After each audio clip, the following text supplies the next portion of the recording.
لا تدعوا الموت يحزنكم، فلا يمكن أن يحدث الشر لرجل صالح، سواء في هذه الحياة أو بعد الموت.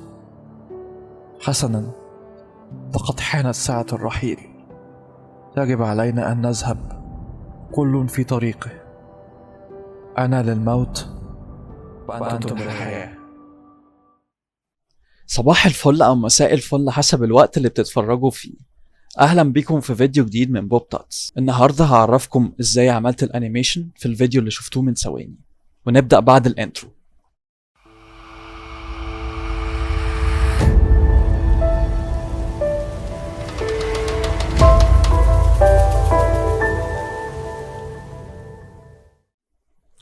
أول حاجة هنفتح فايل نيو، وهنسمي الفايل The Death of Socrates Ready to Animate. هنخلي أبعاد الدوكيمنت ده بالبيكسلز، الويدث 1920، الهايت 1080، وهنخلي الكولر مود RGB وندوس اوكي. فتح لي المقاس بتاع يوتيوب بتاع ال HD. هسحب الصورة بتاعت The Death of Socrates، افتحها على المقاس اللي احنا فتحناه مع بعض. دلوقتي هعمل adjust للسايز بتاع الصورة، دوس كنترول تي من الكيبورد وابدأ اصغر. اوكي، انا كده وصلت للمقاس المناسب. دلوقتي هطبق كاميرا رو فلتر. اول حاجة التمبريتشر هقللها شوية عشان يبقى لون سيان، وليكن كده، ده كويس جدا.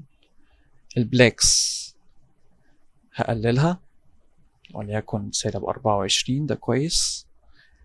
الاكسبوجر هرفعه شوية.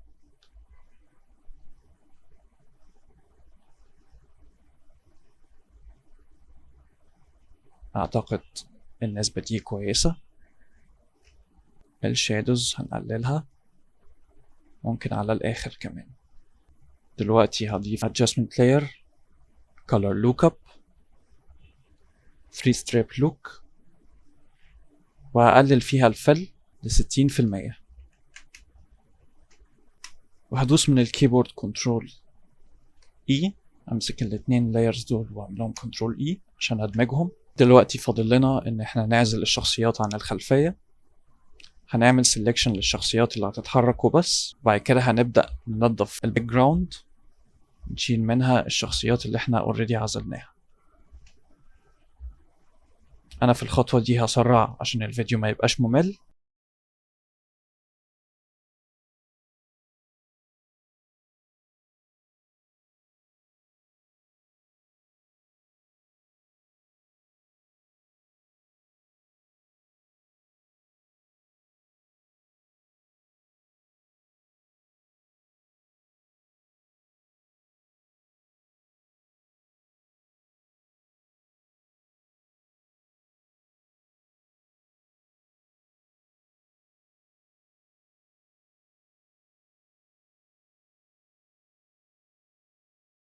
وبعد ما خلصنا السلكشن على الشخصيات، مش فاضل معانا غير ان احنا ننظف الباك جراوند، ودي من اصعب الخطوات في الفيديو. هجيب الباك جراوند وهخفي الشخصيات. هبدأ اخد نسخة من الباك جراوند عشان لو باظت مني اعرف ارجعها تاني، وهخفي النسخة اللي تحت. وهبدأ بأول شخصية اخدتها،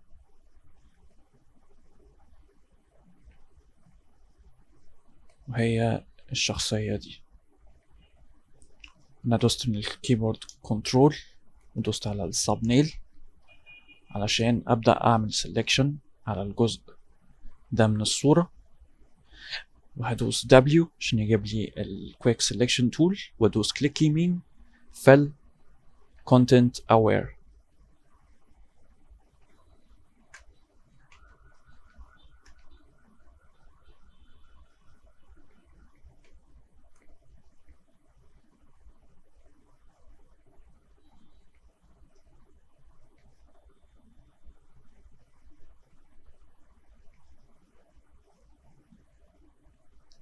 اوكي،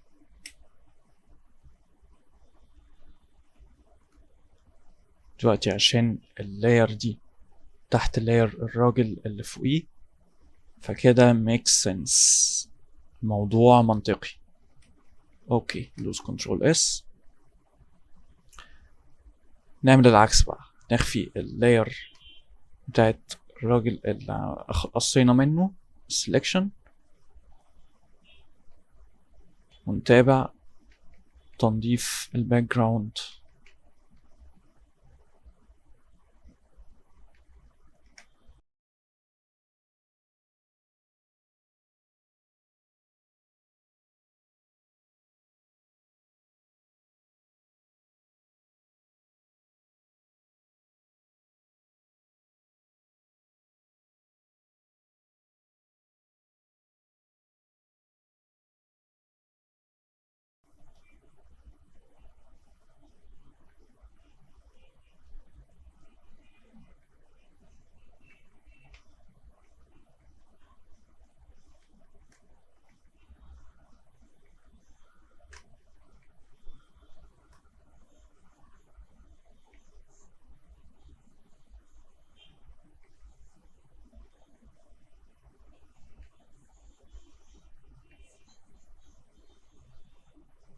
تمام. دلوقتي انا هنضف الاجزاء اللي معرفتش اعمل لها content aware. هفتح التولز وهبدأ استخدم ادوات الريتاتش زي السبوت هيلينج براش،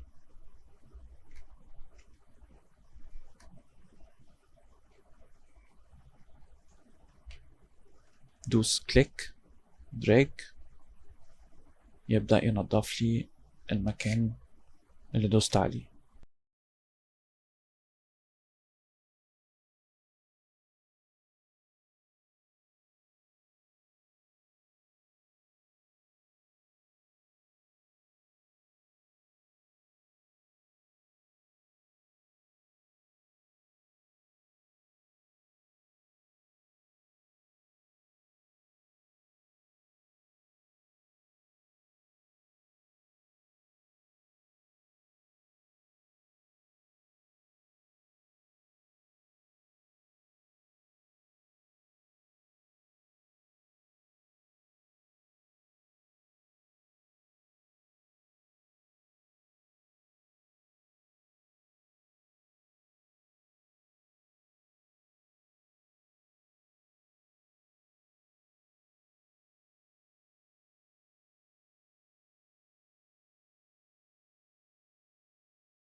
إيه.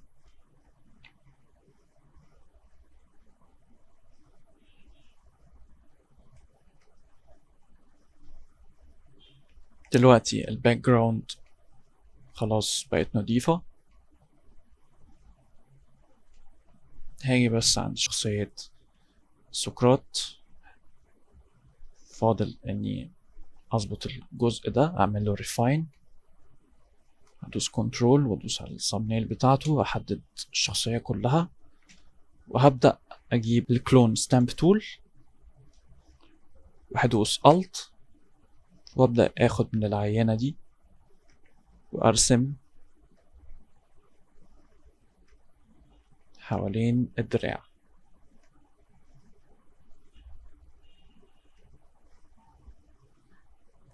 بالطريقة دي انا عملت ريبليس من الحتة بتاعت الكاس لجزء من دراعه. وبكده نكون جاهزين للخطوة اللي بعدها، واللي هي أجمل وأمتع خطوة، الأنيميشن. وبعد ما فتحنا After Effects هندوس على New Composition from Footage وهنختار فايل ال PSD اللي عملناه. ال Import Kind هيبقى Composition وندوس OK. ندوس دبل كليك على ال Composition هيفتح لنا اللايرز بتاعت فوتوشوب. همسك اللايرز كلها وهحولها ل 3D عن طريق إن أدوس على الأيكون بتاعت المكعب ده،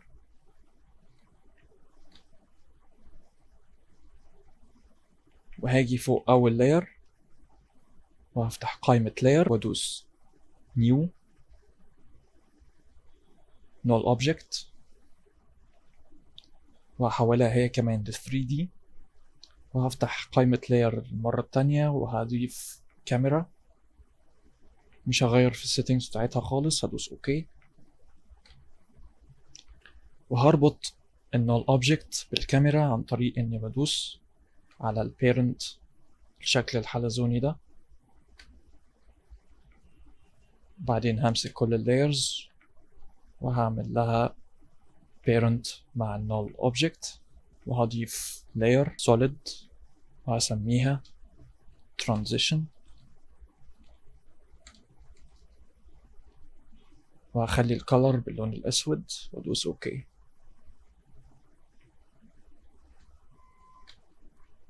هخفيها مؤقتا، وهخفي كمان لاير الباك جراوند،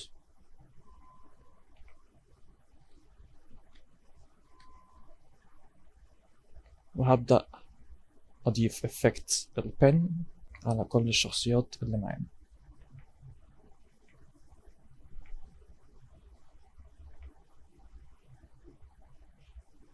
نبدأ بأول شخصيتين.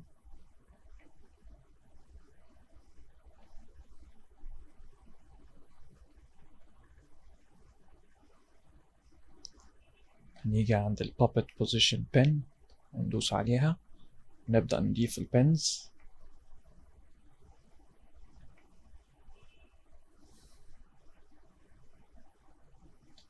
بالشكل ده.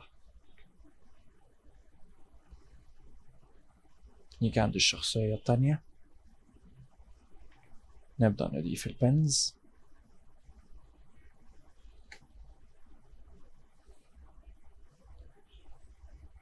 نظهر الشخصية اللي بعدها،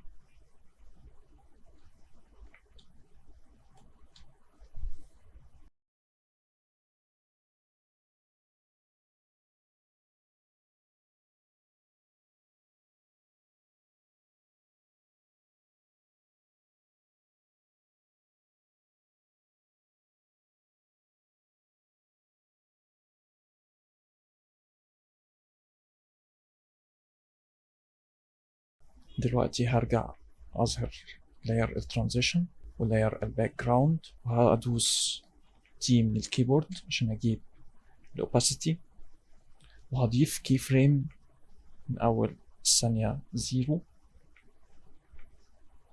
وهاجي عند الثانية أو الفريم رقم 1 وأقلل الأوباسيتي ب0%، فيبدأ يعمل معايا ترانزيشن بالطريقة دي. بعد كده هعمل زوم من الكاميرا، أنا فاتح اللاير بتاعت null object، هبدأ أعمل زوم position، بس قبل ما أتحرك هقفل القفل اللي جنب layer transition عشان ما يتحركش معايا. هبدأ أعمل زوم عن طريق إن أنا أسحب السهم بتاع Z لفوق، نعمل زوم تاني،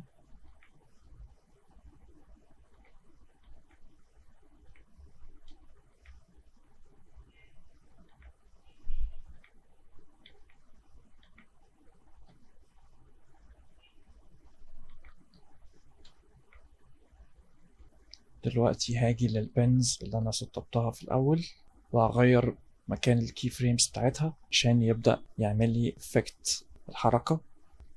هفتح لاير 1 واجي عند الافكتس puppet mesh deform، وابدأ افتح البابتس دي، وهمسك الكي فريمز اللي سطبتها في الأول وهبدل مكانها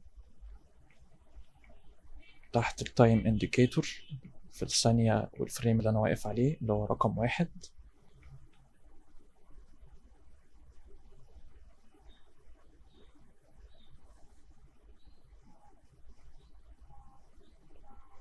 بعد كده هبدأ أسحب البنز أغير مكانها.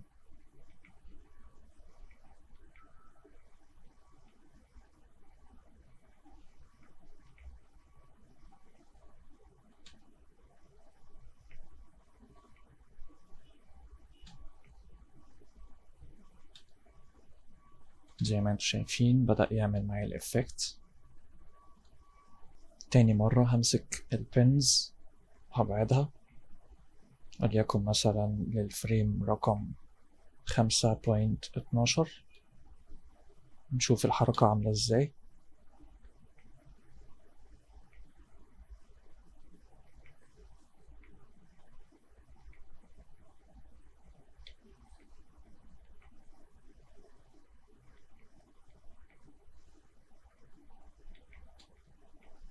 اوكي، هي كده بطيئة شوية، ممكن نخليها لحد الفريم 3.12.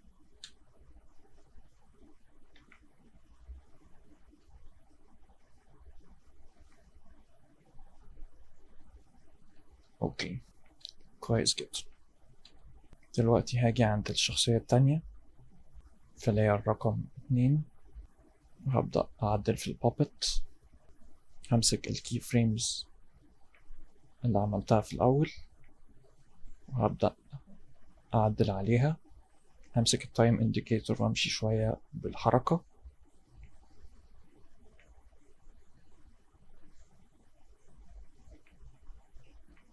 وليكن الثانية 2، الفريم رقم 2.12، وهبدأ أعدل في البنز.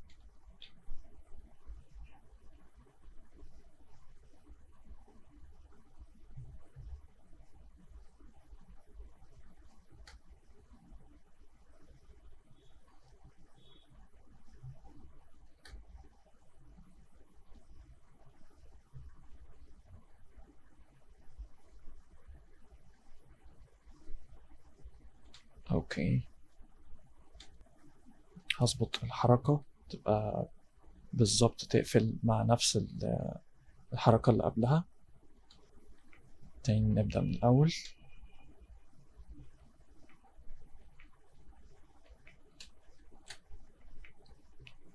اوكي كده أول مشهد خلص. نيجي عند اللاير بتاع الترانزيشن، نفتح اللوك اللي احنا عاملينه ونضيف كي فريم opacity. نرجع بيه للفريم رقم 1.12، وعند الفريم رقم 2 هنبدأ نظهر الترانزيشن تاني. بالطريقة دي المشهد بيبتدي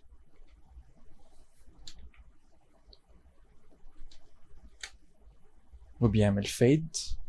ممكن كمان ما بين الثانية أو الفريم 2 و2 و12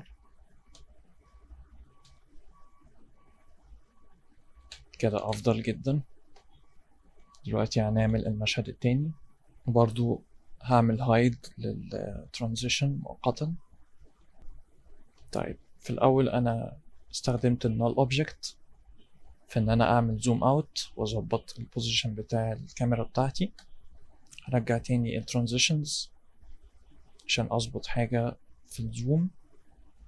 هاجي عند البوزيشن وأضيف كي فريم قبل ما الترانزيشن يبدأ ينتهي. هضيف الكي فريم، وعند الثانية أو الفريم رقم 2 و12 هضيف كي فريم في الأوباسيتي بتاعت الترانزيشن، وعند الفريم رقم 3 هبدأ أقلل الأوباسيتي.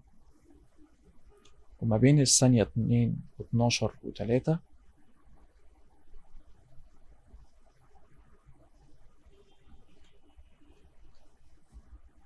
هبدأ أحرك الكاميرا.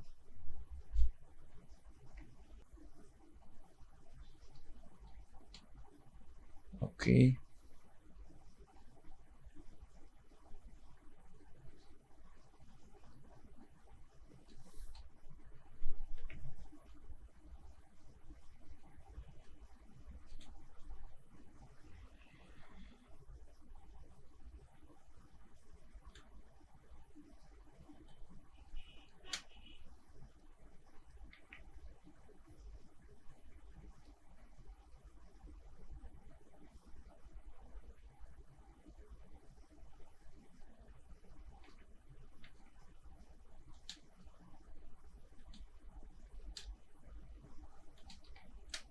كل اللي عملته اني اخرت الكي فريمز بعيد عن الفيدنج اللي بيحصل عشان ما يبانش الكاميرا وهي بتتحرك.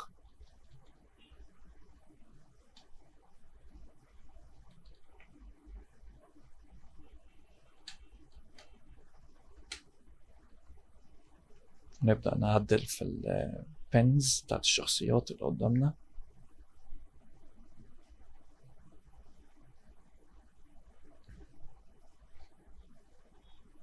دي لاير رقم 4، نمسك البنز بتاعتها، نفتح المش دي فورم puppet pens،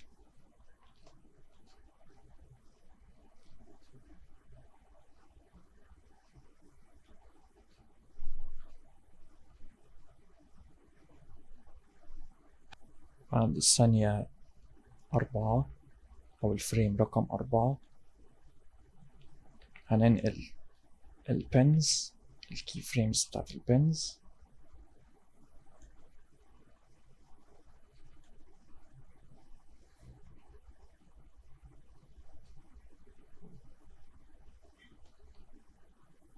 ونبدأ نحرك البنز.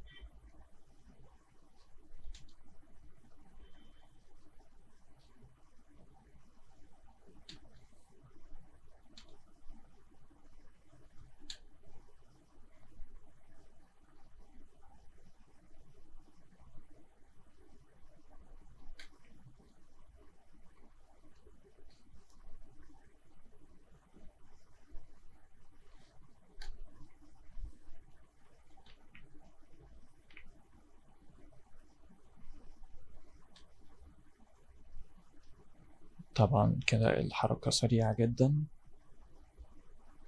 اوكي، نأخر الكي فريمز ل5.12، أعتقد دي مسافة كويسة.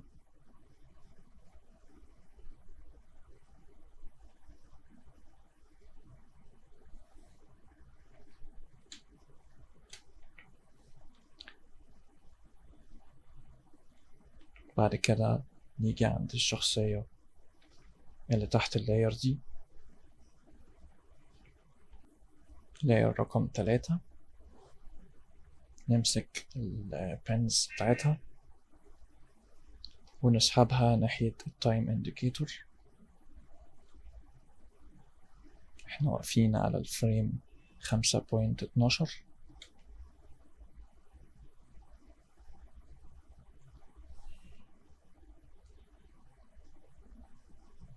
برضو هبدأ أحرك البنز.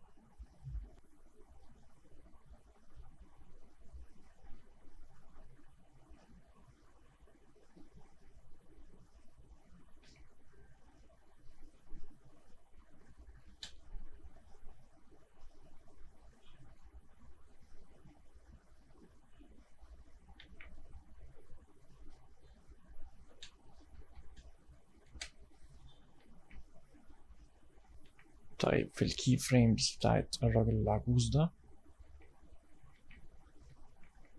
هنظبطها شوية لأنها باين الفراغ بينها وبين الراجل اللي وراه.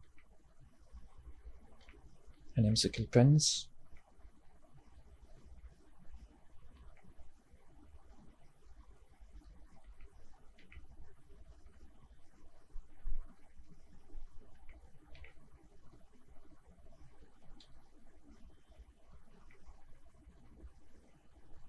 ونبدأ نأخرها بالطريقة دي.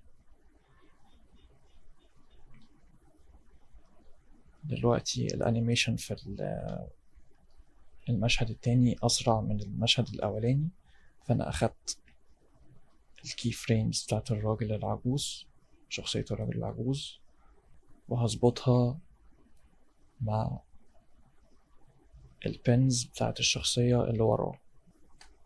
بعد كده يجي دور شخصية اللي ماسك كاس،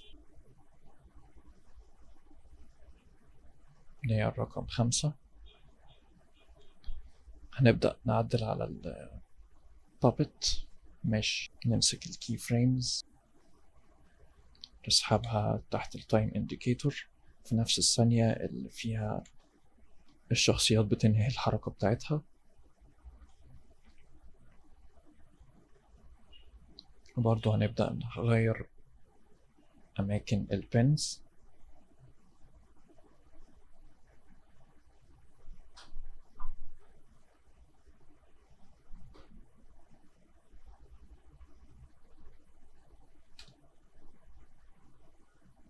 ممكن نخلي فيه شوية ديلي عشان متبقاش الحركة رتيبة.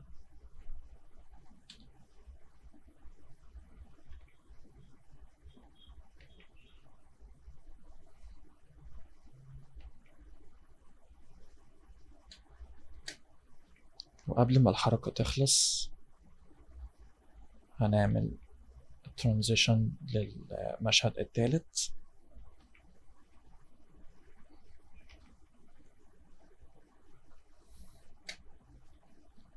هنرجع تاني نظهر layer transition، هي موجودة معانا. وعند الثانية رقم 5 أو الفريم رقم 5.12 هنضيف key frame opacity.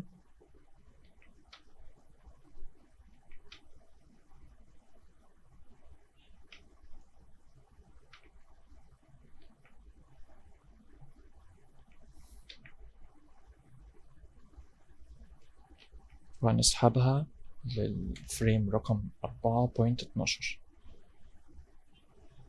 نرجع تاني للفريم رقم 6 ونظهر الترانزيشن.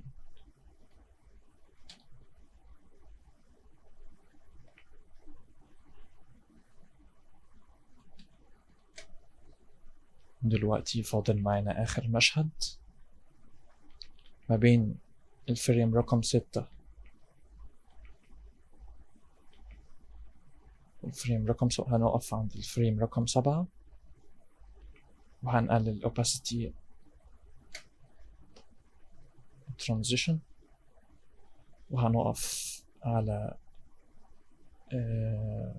الفريم رقم 8 وهنبدأ نرجع تاني نفتح لنا الأوبجكت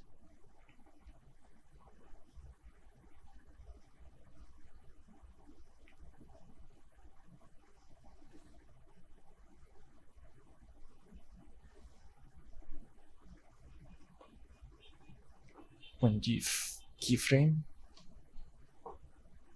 نطلع قدام شوية كم ثانية لحد الفريم 6.12 ونبدأ نعدل وضع الكاميرا.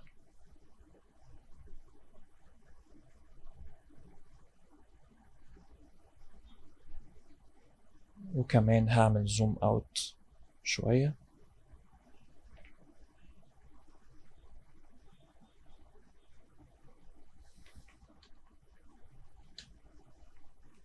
زي ما عملنا في الأول ما بين المشاهد transition ما بين المشاهد، همسك الكي فريمز وابعدها عن الفيدنج اللي بيحصل.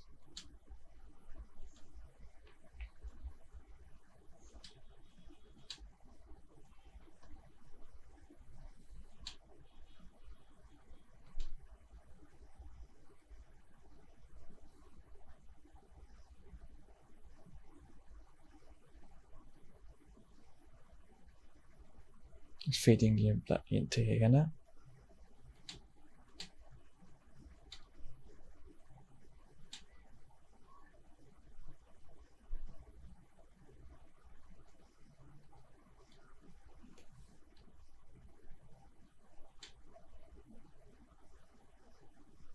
اوكي، الفيدنج بيبدأ ما بين الثانية 6 والثانية 7،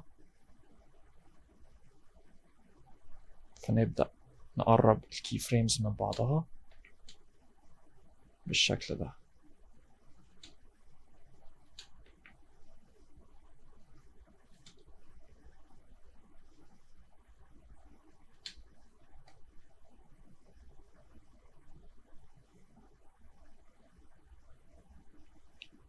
وعند الثانية رقم 6.12 هضيف كي فريم كمان، وهروح عند آخر التايم لاين وهبدأ أحرك الكاميرا بتاعتي.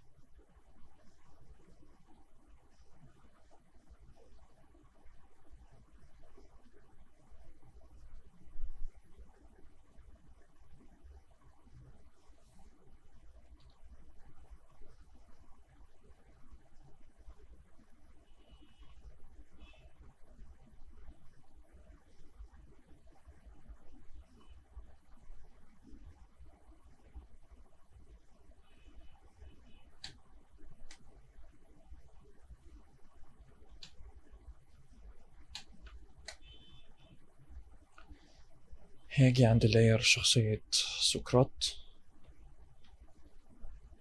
وابدأ أعدل البابت. همسك البنز وافتحها، امسكهم احطهم تحت التايم انديكيتور،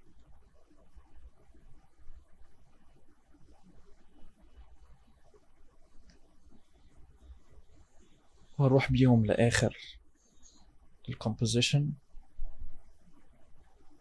مع نفس الكي فريمز بتاعت الكاميرا. بعد كده هاجي عند الفريم رقم 6.12 وهبدأ اعمل الحركة بتاعتي.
وقبل ما الحركة بتاعتي تتم هقف على transition layer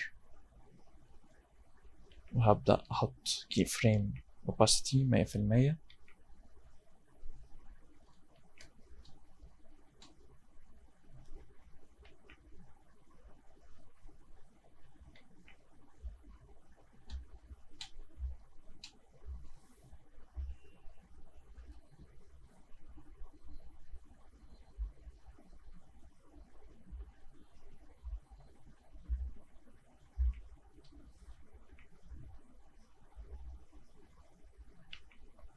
هبدأ أبعد الكي فريم ده شوية، أو هضيف كي فريم تانية من عند الثانية 8 بالشكل ده.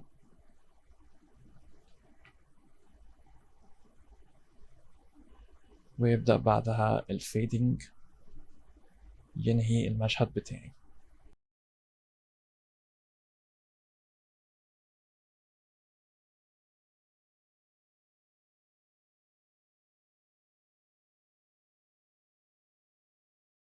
كده نكون وصلنا لنهاية الفيديو. أتمنى إن هو يكون عجبكم، متنسوش تعملوا لايك وشير وتعملوا سبسكرايب لو المحتوى بيعجبكم. أشوفكم في فيديو جديد. باي باي.